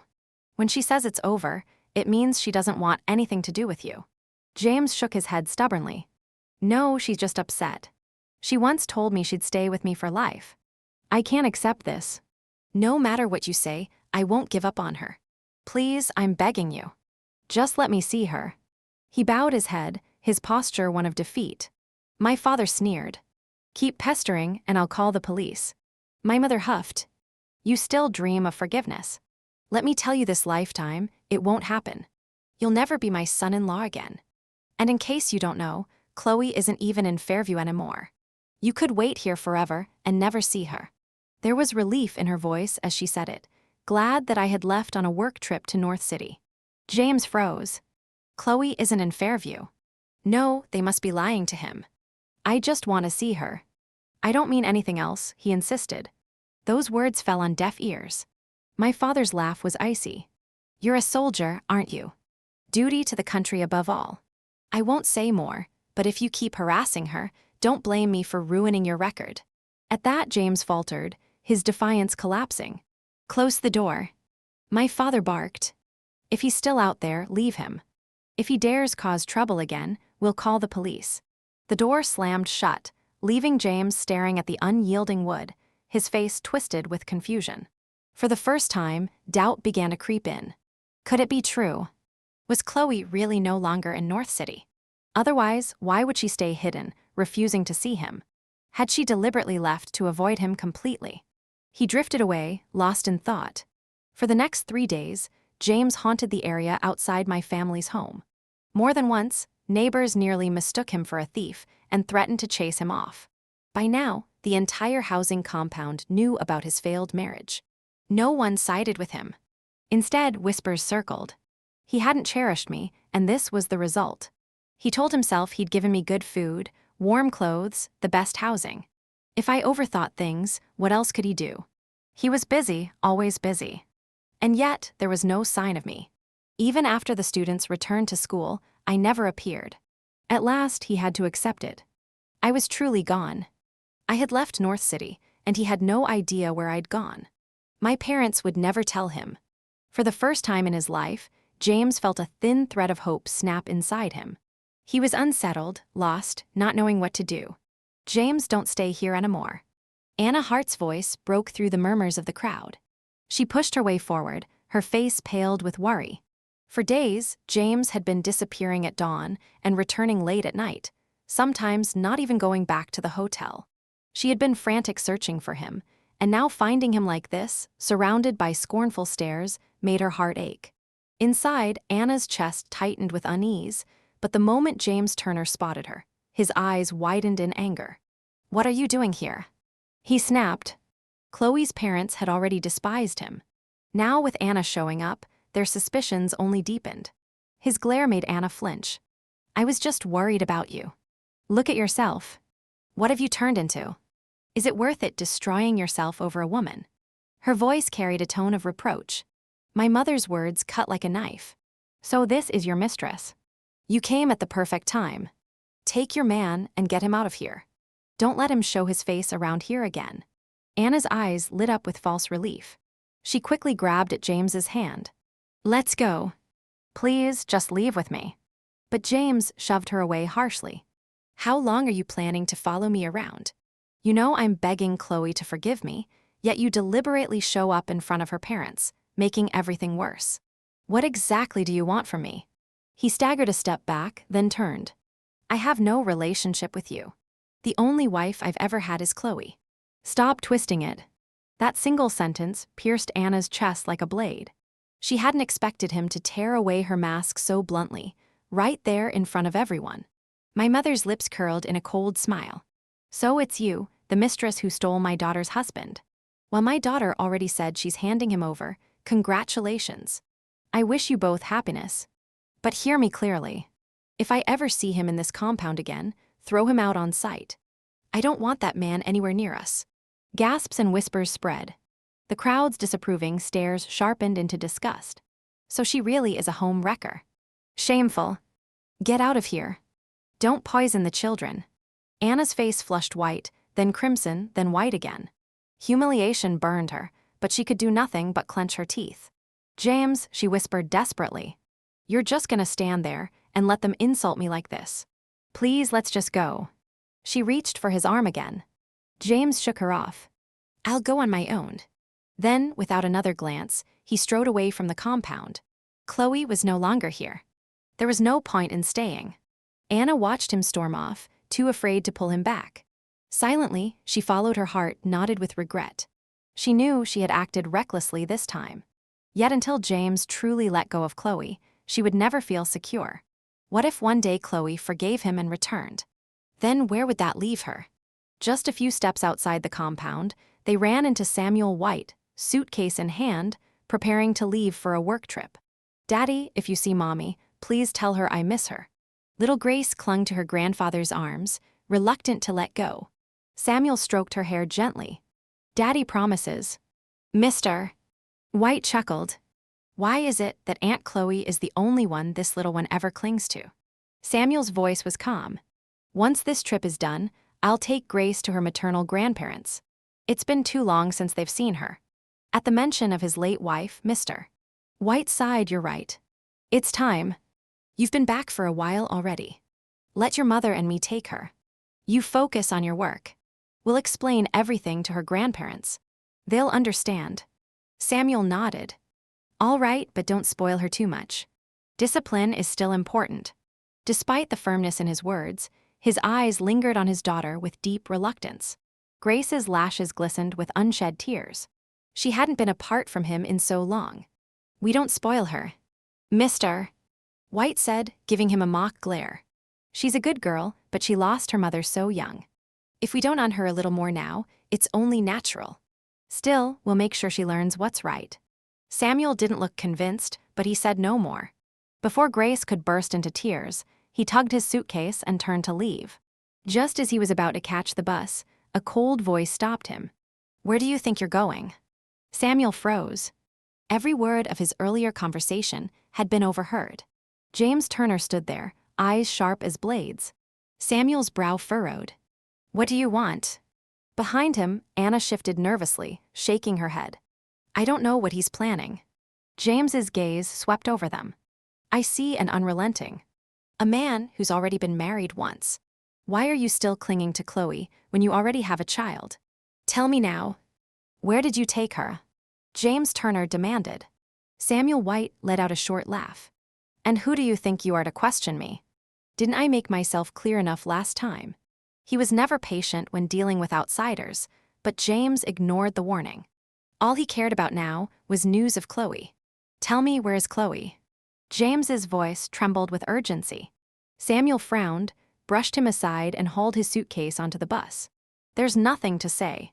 James jumped in after him, forcing Anna Hart to chase after. James, don't bother arguing with Engineer White. He probably doesn't know either. Maybe it was just a child's joke, she said quickly, though even she didn't understand why little Grace clung to Chloe so much. Truthfully, if Samuel hadn't had a child, he would have been a far better match than James. Hey, no fighting or shouting on the bus, the ticket collector snapped. She had seen the tension, even before they boarded. Taking Samuel's fare, she gave a sharp warning. Samuel simply nodded, found a seat, and sat down. The sight of James trailing after him made his temples throb. He had never seen such a clingy man before. How had Chloe endured him for so long? Tell me where she went, James pleaded, his voice carrying raw desperation. Samuel didn't move. Now you care. Where were you before? The sarcastic remark hit harder than a blow. James stiffened. People make mistakes. I admit I was wrong, but I want to fix it. I want to explain. Isn't it enough to realize your fault and try to change? James argued. Samuel turned his gaze to the white clouds drifting outside the window. People aren't afraid of mistakes. They're afraid of making the same ones again. You kept repeating yours, but Chloe never said anything. So how do you even know what you did wrong? James faltered. The words sliced straight through him. Sensing the silence growing heavy, Anna jumped in. Mr. White, maybe you should just tell him. He's desperate. You see how worked up he is. Samuel's eyes flicked to her, calm that sharp. You call this desperate? He wanted to apologize, yet he brought along the very woman who hurt her to the school and tried to make a show of it. Since when has anyone apologized like that? He tilted his head and gave her a cold smile. Anna's face went pale. James's chest tightened at the strange look Samuel gave them both. No, James. It's not like that. Anna stammered, panicked. I only wanted to help you. You asked me to follow you so we could find Chloe together. That's all. James's throat tightened. Samuel chuckled. You two really are a perfect pair. Always shifting the blame, never owning up. Just as Chloe said, you're well matched. James shook his head sharply. No, she and I have nothing between us. Anna hadn't expected him to throw her under the bus so quickly. She swallowed her anger, forcing herself to stay calm. She wouldn't let Samuel manipulate the situation further. In the end, I don't know where Chloe is. Samuel said flatly. Even if you want to find her, I have no leads to give you. As for my daughter calling her mom, children say silly things. You don't seriously take that to heart, do you? Just then, the ticket collector called out. Next stop, train station. All passengers prepare to get off. Samuel stood, towering over James by a full head. His calm words carried the weight of a hammer. What's lost is lost. Not every apology can make things right. And if Chloe learns you've been pestering her parents for days, what do you think she'll feel? Do you really think she'll forgive you then? James opened his mouth to argue, but the truth in those words ripped through him. He had no defense. Good luck, Samuel said as he stepped off the bus. But if you try following me again, there are police at the station. I've already given you more courtesy than you deserve.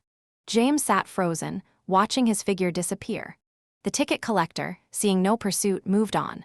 Anna kept talking, her voice cracking from exhaustion, but James didn't even glance at her. James, you can scold me all you want, she whispered, her words falling into the silence he left unbroken. But don't stay silent like this. Anna Hart trailed after James Turner, her voice sharp with desperation. Fine, I admit it, I'm jealous of Chloe. I just want to ask her what you really mean to her. I've given so much for you, James. I can't stand watching you pour all your heart into her. She followed him all the way back to the hotel. At the door, James unlocked it mechanically. But when Anna tried to step in, he stopped her cold. James, are you seriously shutting me out? She gasped, stunned. It was the first time he had ever kept her outside. All it takes is a few words from an outsider, and suddenly you change like this. His eyes, empty and dull, glanced at her without focus. Yet the fact that he finally spoke made her breathe a sigh of relief. At least you're willing to listen to me now. James, hear me out. I'm nothing like what Samuel White said. His voice cut through hers colder than ice. Too late. Too late. What do you mean? Anna froze. In those hollow eyes, she saw both regret and a strange clarity. Too late that I didn't see through you sooner. But I won't forgive you again. Anna's heart went numb. James, how can you say that? Do you know how much I've sacrificed for you? We should have been together. How did it turn into this? He shook his head slowly. I should have realized the moment you could abandon everything and walk away from me. Your heart was never simple. I let myself be dragged along by your little schemes until you drove a wedge between me and Chloe that can never be erased. You must be thrilled watching me dance in your palm. Years ago it was the same, and now it's still the same. Memories flashed before his eyes, each sharper than the last. Anna's face went pale. No, it's not true. When I went abroad, it wasn't by choice. The moment I had a chance, I came back to find you. But you were already married. What could I do? Did you expect me to think you'd stand still and wait for me forever? James's eyes snapped open, his voice cutting off her excuses. Don't make up more lies. You're not like Chloe. You only thought I was worth holding onto once I climbed the ranks. But Chloe, she didn't even know who had saved her. Didn't know I was a commander. When I told her I needed to take responsibility, she told me to think carefully first. She never wanted me to feel obligated to her. His words broke apart, each one laced with regret. Anna's face drained of blood. No, that's not true. All she received in return was his disgust. Go back to base. This time, I'm not going with you. I should have seen it from the start. Why you insisted on tagging along? You never wanted me and Chloe to reconcile. Everything that's happened now, this is all thanks to you. The door slammed shut in her face. Anna trembled, her whole body shaking. How had her perfect plan unraveled so completely? Why was nothing as smooth as it had been back at the military district? She should never have come here. She should have stayed put, quietly waiting for James to return and marry her. But the thought of Chloe truly reconciling with him had been unbearable. That was why she clung to him everywhere he went. And now everything had crumbled. Anna stood in shock, not knowing what to do. Meanwhile, in North City, Chloe had just learned that Samuel White was arriving that afternoon.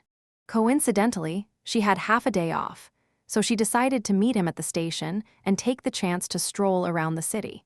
A suggestion her colleague Miss Wang had once made, though Chloe had forgotten in the busyness of training. Samuel's train was due at 3. Chloe arrived more than 10 minutes early, only to be stopped by a group of elderly matchmakers. Hey, young lady, you're so pretty. You must be a teacher, right? One of them asked. Chloe blinked in surprise. How did you know? The old woman chuckled. I have sharp eyes. That's how. Where are you from? Where do you teach? How many siblings do you have? How older are you this year? The barrage of questions left Chloe dumbfounded. Realizing she had run into a matchmaking group, she shook her head quickly. Sorry, I have something urgent. I really need to go. But the woman wasn't about to let her go. You're so beautiful, so educated, and you're not married yet, are you? I have a perfect candidate for you. He's 6 feet tall, studied for his master's overseas, and just came back, the old woman insisted. At that, I almost burst out laughing. In this day and age, someone like me would never be chosen to marry a master's degree returnee. I didn't want to argue further. I still needed to meet Samuel White at the station. Ma'am, I really have something urgent. I don't have time right now. She was old, so I didn't want to be rude. I tried to pull my hand back gently, but she clung to me. Girl, I'm not lying to you. You'll fall for him the moment you meet him. His family is wealthy. His parents run a business. You'll live a life of comfort. Just marry him, have 2 sons, and you won't even have to worry about housework. Everything will be taken care of for you. Her words nearly twisted my face in frustration. I tugged at my hand again. Ma'am, I really do have something important. Another time, maybe. If I kept hesitating, Samuel might already pass me by, but she wouldn't stop. No rush. His family even prefers a daughter-in-law who's a teacher. Just give them 2 boys, that's all. Even if you don't, you can keep trying until you do. My stomach turned cold at the thought. What kind of logic was that? In this world, if a woman doesn't have children, can she still be called a woman? She added. That was enough. I yanked my hand free, anger flaring. I've respected you, but please don't demean women like that. You're a woman too. How can you say we're not women if we don't give birth? She froze for a second, then glared at me. So what if you've had a little schooling? You don't know how high the heavens are. If your parents heard you talk like that, they beat you for being so unfilial. Her mask could slip. I gave a cold laugh. My parents only have me, and whether I marry or not, they support me. People like you shouldn't have children. You'll only ruin them.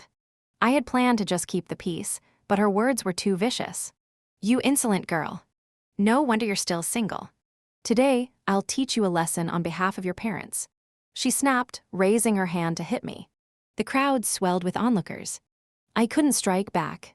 I could only try to dodge, but she was fast, and her hand was already swinging down enough. A warm, deep voice cut through the noise. I froze, turning to see Samuel White gripping the woman's wrist firmly. Relief washed over me. You? How did you know I was here? He let go of her hand and gave me a small smile. I heard your voice. I bit my lip, realizing I must have been too loud earlier. And who are you? The woman snapped. Samuel's face hardened. An old woman with no manners. Sheed this up, and I'll take you to the police station. Furious. She jabbed a finger at us. She's not even married yet. You're this close. What's your relationship? Look, everyone. Look at them. I narrowed my eyes. You're a woman yourself. How can you slander another woman just because I turned down your blind date? You even said you'd teach me a lesson, like my parents. Who do you think you are? People say women have it hard, and it's because of people like you, women who trample on other women, that society stays so harsh. She faltered, speechless. Around us, other women began to chime in. She's right. That lady hasn't done anything wrong. Yeah, you're being way too harsh. Samuel glanced at the crowd, then said evenly, You've misunderstood. She's my wife. She doesn't want children, and I support her completely. I looked at him in surprise, but quickly understood. In this time, a man and woman traveling together would stir gossip. Explaining would be useless. The woman's face turned black. In my eyes, your wife is worthless. But in my eyes, Samuel countered. She's an exceptional teacher, raising countless students, and you'll stay trapped in your narrow world, tearing down other women. His words left me stunned. I hadn't expected him to be so progressive. Around us, more people nodded in agreement. Finally, the woman muttered angrily and slunk away under the weight of their stares. On the way to the university, Samuel sighed. I misspoke today and put you in a tough spot. I should have warned you first. I shook my head. It's fine. No one here knows me anyway. I didn't even get the chance to thank you. Today, I felt like I'd seen another side of Samuel White. For a moment, I thought, perhaps in the past, he and his wife must have been very happy together. Honestly, we argued quite a lot, Samuel admitted calmly. I widened my eyes. Really, that's hard to believe. I thought you two were college classmates. He gave me a helpless glance as we sat down in a roast duck shop. In college, she was amazing. But after we married, things changed. Maybe it was because of her conservative parents. They restricted a lot of the thoughts she once had. I tried to talk to her, but it was useless. My fault was not realizing how deeply troubled she was. His voice was restrained, yet full of regret. Perhaps his work had kept him too busy, leaving his wife to shoulder her struggles alone. After childbirth, she must have been overwhelmed, slipping into despair. If only he had paid a little more attention, indulged her feelings just a bit. Maybe things would have turned out differently. I couldn't help but feel regret on his behalf. Samuel nodded. Back then, I wasn't mature. I only thought about building a career. And then, she used her death to make me realize the importance of family. I owe her more than anyone else in my life. Hearing that, I felt a faint ache and quickly steered the topic away. I didn't want to listen anymore. Stories like this happen too often in these times. Even later, when women began to awaken to their rights, the pressure from society was still greater than their progress. The path to that awakening was unbearably hard. After finishing the roast duck, Samuel still had to report to the research institute, so he parted ways. "I'll contact you when I get back," he said before hurrying off. I walked back to the hotel, unable to shake the heaviness inside me.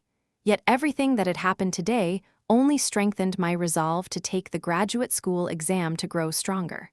In the blink of an eye, a month had passed. The trip had gone smoothly. Samuel finished his research early and waited for me for 2 days. Then we both returned to Fairview together. "So, you're really determined to take the grad school exam this time?"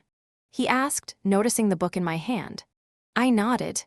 "Yes, I want to study in Capital City. If I could, I'd keep studying forever." "What major are you aiming for?" My gaze hardened slightly. "I'm a teacher. I still want to study philosophy. I want to pass on my beliefs to the girls who come after me, to tell them that daughters must know how to protect themselves. Even if their parents never teach themselves respect, they must teach themselves to value and love who they are, to remind themselves that they are the most important and not let anyone manipulate their spirit. The path may be hard, but with persistence, one by one, people will change. Like a frog in warm water, it takes time, but things will eventually get better." "That sounds incredible," Samuel said with a half-smile. "Then I'll entrust Lily's outlook on life to you." I immediately answered, of course, Lily might not have her birth mother anymore, but since she had once called me mom, I would do everything to help her grow well. "And after we get back, do you have any other plans?" Samuel asked suddenly. I paused. "I'll keep teaching at the school, at least finish the semester. Sometimes I feel like my decision was a bit rushed. I feel guilty toward the students. I've only taught for 1 term, but people need to move forward, and so do I. Only when I improve myself can I have the right to treat others better. Then let me wish you success in your exams first." Samuel said, not pressing further. Just then Ms. Vu appeared, her eyes lighting up with curiosity. "Come Red White, where are you from? Until now, I only knew you were a college classmate of Ms. Chloe." Seeing the admiration in her eyes, I cleared my throat softly. "Ms. Vu, you seem a little excited today, don't you?" Samuel White glanced at me, paused for 2 seconds, then answered calmly, "I'm Chloe's neighbor." At that, Ms. Vu's eyes widened in surprise. "Ms. Chloe, you're really blessed with good neighbors, huh?" I didn't quite understand her reaction at first. "Come Red White, how old are you? Where's your family from?" "Ms. Vu's smile grew even brighter. I suddenly realized she wasn't asking out of courtesy. She was actually interested in him. Samuel smiled. "I have a daughter." Hearing that, Ms. Vu's jaw dropped whiter than an egg. "You're married?" "Something like that," Samuel said evenly. Beside him, I couldn't help but quietly chuckle. Maybe Ms. Vu had rarely met someone she found appealing, only to discover she was a step too late. "Ms. Chloe, why didn't you say anything beforehand? I was even planning to introduce my cousin to Comrade White." "Ms. Vu blurted out, cheeks flushed red with embarrassment. I stifled a laugh. How could I have said anything? You showed up so suddenly, I barely had time to react. Besides, if your cousin is open to someone who's been through a divorce, they could still get to know each other. Samuel shot me a look, clearly aware that I was enjoying the scene a little too much. MS. Vu froze. Wait, you mean Comrade White is divorced? Samuel shook his head. That's not something I want to discuss, and I have no intention of remarrying. I wouldn't want to waste your cousin's time. It was a polite refusal, but firm enough. MS. Vu bit her lip, clearly disappointed, and let the matter drop. Still, she cast me a sidelong glare. MS. Chloe, once we're back at school, I have a few educational matters to discuss with you. I only shrunk. I'm sleepy. I'll be turning in first. And so, with little teasing moments like these, our train ride of 7 days and 7 nights finally ended. At dawn, we arrived back at Fairview Station. See you tomorrow at school, MS. Chloe. MS. Vu waved as her family came to pick her up. I waved back helplessly, with this greatly, thinking the first thing she'd probably face at home was another round of blind dates. Just a short distance outside the station, a cheerful voice rang out. Laugh. I turned and saw Lily struggling in her grandparents' arms, kicking to be let down. The man walking beside me quickened his pace, his voice hoarse with emotion. Lily. I froze for a moment. It was the first time I'd ever seen Samuel so shaken. Even when he had spoken of his late wife, he hadn't shown this much raw feeling. Clearly, Lily was the most precious part of his world. Mom, I missed you so much. Lily was in Samuel's arms for barely 2 seconds before wriggling free, rushing toward me instead. I quickly sat down my luggage, greeted Mr. and Mrs. White, then gathered Lily into my arms. You've had a hard time, Chloe Mrs. White said gently. Come now, Lily. Let your foster mom rest. But Lily clung tightly to me, unwilling to let go. I could feel her deep-seated insecurity, so I gently patted her back. It's okay. Mom's back now, we'll have plenty of time to play together. Really? Lily asked hesitantly, tilting her head up at me. With no other choice, Samuels picked up the luggage while I carried Lily home. Mom, Grandma, and Grandpa said they'll take me to kindergarten tomorrow. Can you come with me? She pleaded, clutching my hand, her little face clouded with worry. I paused. Of course I can, and once you're older, you'll join my class. But I'll be very strict then, you know. I teased gently. She pouted, then broke into a giggle, her sensitivity and sweetness shining through. You've done so much already, Chloe. Come by for dinner tomorrow. Mrs. White said warmly. She knew I had just returned and didn't insist on keeping me longer. I looked down at Lily and smiled. Don't worry, you're my daughter now. People say a teacher for a day, a father for life. If I've become your foster mom, I'll do it wholeheartedly. Be safe on your way home. Samuels walked me to the door. I pressed my lips together, smiling softly. Isn't that a little over the top? I live right next door. If Lily wants to see me, just send her over. My parents are free too. They'd love having a little one around the house, I said lightly. Suddenly, it occurred to me. Maybe I wouldn't have children of my own in the future. Being an only child, the thought had always lingered in the back of my mind.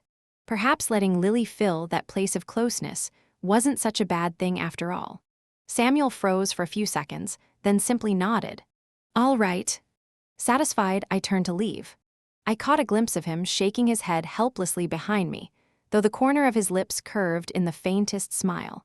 But only a few steps from home, I ran straight into James Turner, an uninvited guest I had long since pushed out of my thoughts. Honestly, I hadn't even remembered he might still be lingering here. I had been away for a whole month, yet he was still around. Chloe, his eyes no longer carried the sternness of before, but instead held the glimmer of hope. I regarded him coolly. Why are you still here? Don't you have work? James fumbled, half nodding, half shaking his head. Chloe, I really know I was wrong. These days, I've done nothing but hide in the shadows, hoping to catch a glimpse of you in the crowd. I waited and waited. Orders to return came, but still I didn't see you. I started to wonder, had you really left for good? I never imagined, just the day before I had to go back, I'd see you again. But I didn't dare come closer. You were with family, with Samuel carrying a child and laughing happily. That should have been me beside you, not him. I gave him a faint smile. James, there's nothing between us anymore. Right or wrong on your part has nothing to do with me. I can face you calmly now, because I've already forgotten it all. Still, I should thank you. Without you, I wouldn't have woken up so quickly. You made me understand that, while men aren't all unreliable, you are. So from now on, I'll only rely on myself. And about you troubling my parents, I know, but I won't hold it against you. Just leave. My heart was steady, without gloating, without amusement, and without any sense of victory. From the beginning, he and I had never shared the same path. My happiness came from making the right choice for myself, not from watching him bow his head. If that were the case, my heart would still be chained to a man, and my decision would lose all meaning. James's eyes reddened. He shook his head desperately. No, I haven't even apologized yet. I know Anna misunderstood you, and I only ever listened to her side. Chloe, please, give me a chance to make it right. But the more sincere he sounded, the calmer I became. I already gave you that chance. You just didn't value it. Understand this, James. No one will stand in the same place waiting for you forever. Whatever last bit of attachment I once had dissolved completely like snow melting underfoot. His knees buckled, and he collapsed onto the ground, horror filling his eyes. Impossible. You loved me so much. It was just one argument. How could it come to this? He mumbled like a broken man. I only found it laughable, because you never truly admitted your faults. A man like you is destined to live alone. With that, I turned away, leaving him behind. Chloe. His voice called after me, soft and desolate, just like that day at the train station when he had shouted endlessly, but never once made me turn back. This time, James finally seemed to believe it. He had lost me for good. Who's there? My mother's voice came from inside. She hurried out to greet me. I fell into my parents' embrace. Mom, Dad, I missed you both so much. Looking at the warm, cozy home, I couldn't help but smile brightly. This was what I truly longed for.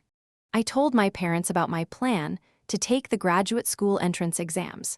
I thought they might object, but to my surprise, my father said, as parents, we'll support every good decision you make.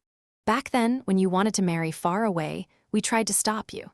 Back then, we only stopped you from marrying far away because we were afraid you'd be mistreated, and we wouldn't be able to protect you in time. But whatever you want to do, whatever you like, we won't interfere. My father said firmly. My mother gave a little huff. Didn't you say you'd stay here in Fairview? I held her hand. Yes, once I finish school, I'll come back to Fairview. Mom perched her lips. That's barely acceptable then. Now come on, I'll make dinner. You haven't eaten at home for a whole month. You must miss it. She pulled Dad along toward the kitchen. I crouched down to help with the vegetables, watching the warm scene unfold. It filled me with even more gratitude. After all, something this hard one had to be cherished all the more. The next day, just as I reached the school gate, Hannah appeared and blocked my way. This time she didn't have the arrogance she once carried, but instead looked utterly defeated.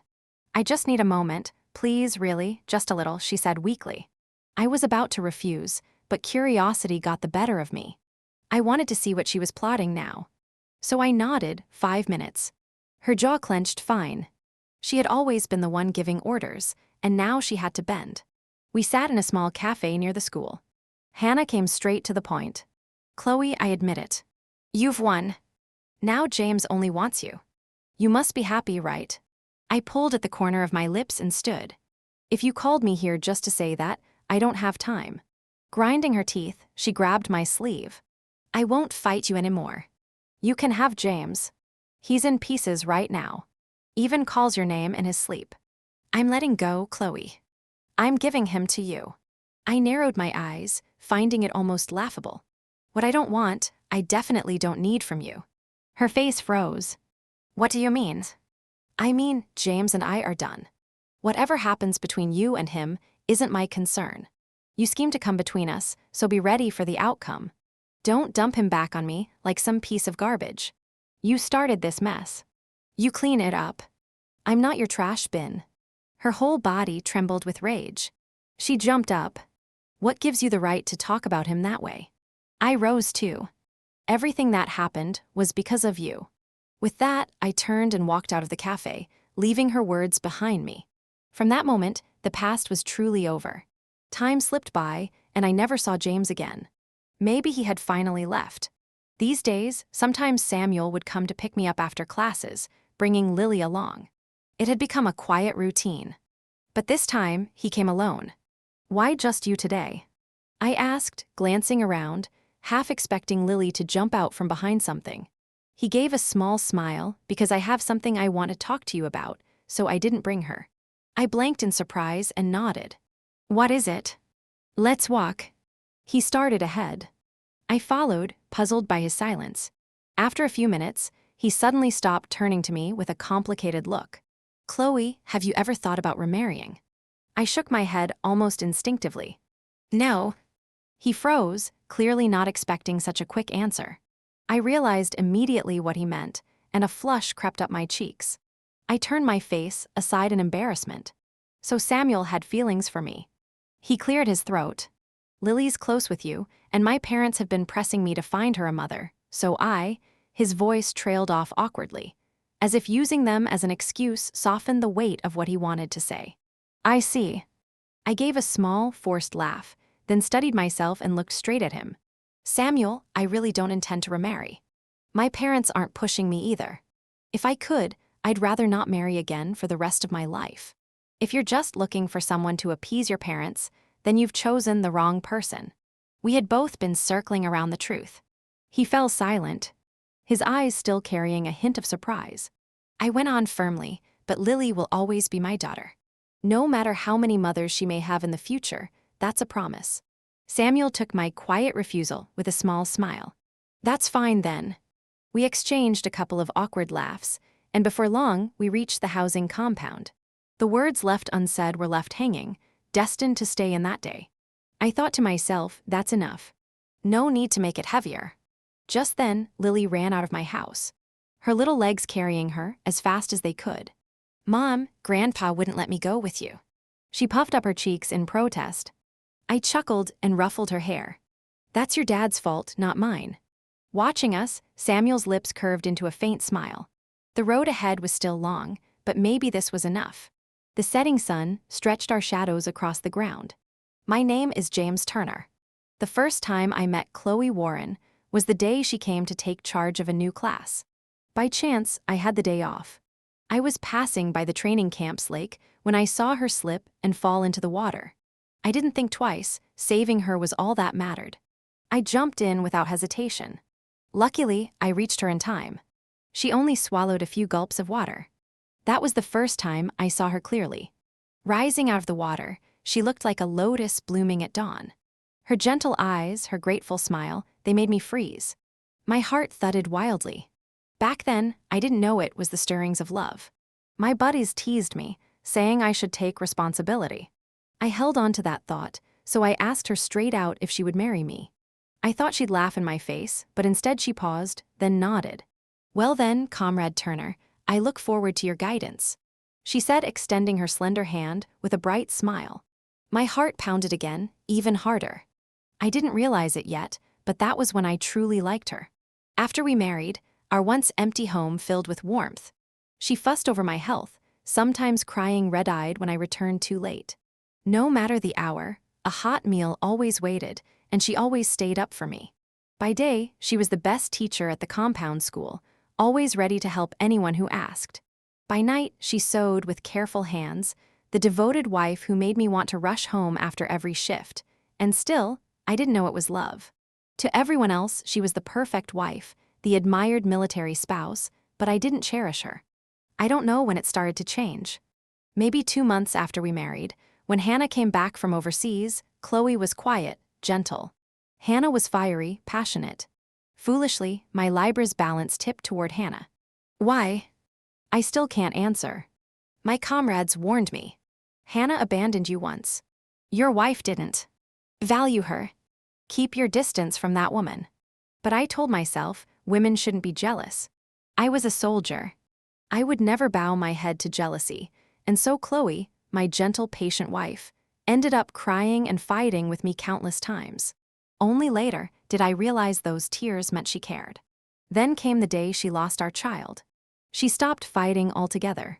Whatever I said, she only gave me a faint, bitter smile. That was when I finally understood. It wasn't patience anymore. It was despair. By then it was too late. I had truly lost her. She no longer loved me. If I could go back, I swore I'd never make the same mistake. And somehow, fate listened.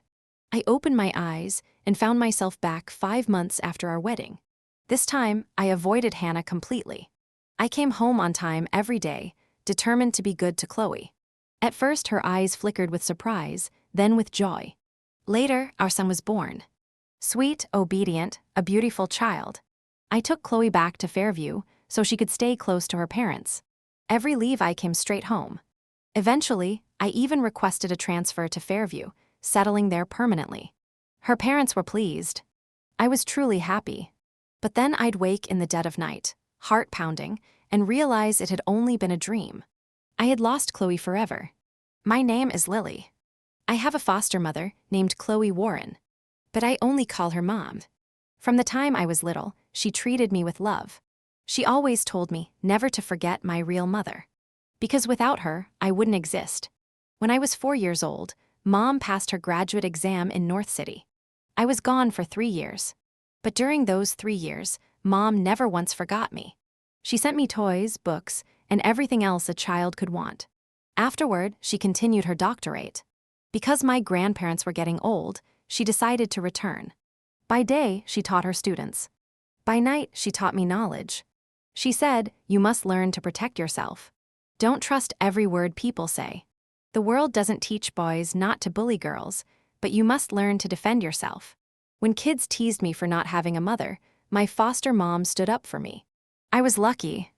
I had 2 mothers, one who gave birth to me and one who raised me. She never avoided the subject. She always told me my birth mother was a wonderful person, someone I should remember forever. Mom was beautiful, but she never remarried. Once I asked my dad, "Is it because Mom wouldn't marry you that you never remarried?" To me, Dad was an accomplished researcher. I thought he and Mom were perfectly suited. But Dad only said, "Your foster mom is more advanced in her thinking than I'll ever be. I don't deserve her. From the moment you called her Mom, she was only your mom, nothing else. Because of her, I grew up surrounded by love." She was strict, but what she taught me most was independence. Never to repeat mistakes, always to walk my own path. To me, she was the model of a new kind of woman, strong, fearless. I was proud to call her my mother. Later, she became a university president. Her motto was, "Protect yourself from childhood, free your mind from within." I lived a happy life. Once I dreamed of my birth mother, she said, "Seeing you live like this, I'm at peace.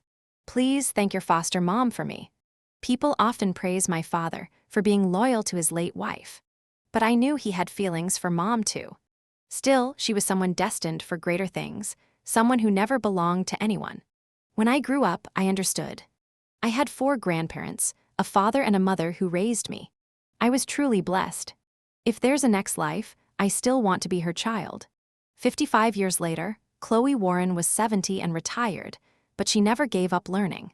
Looking back, she never again saw James Turner or Hannah Hart, one never married, the other married in haste. "Chloe, how about braised pork tonight?" came Samuel White's voice behind her. "Not too much, Lily, Mom has high blood pressure," Lily chimed in. Chloe smiled. "All right, I'll listen to you." She and Samuel never confessed feelings outright, but in old age, they lived together. Because that was Lily's wish. Chloe felt her life had been good. She had proven that a woman didn't need a man to live fully. All she needed was herself. At any point in life, a person can begin again.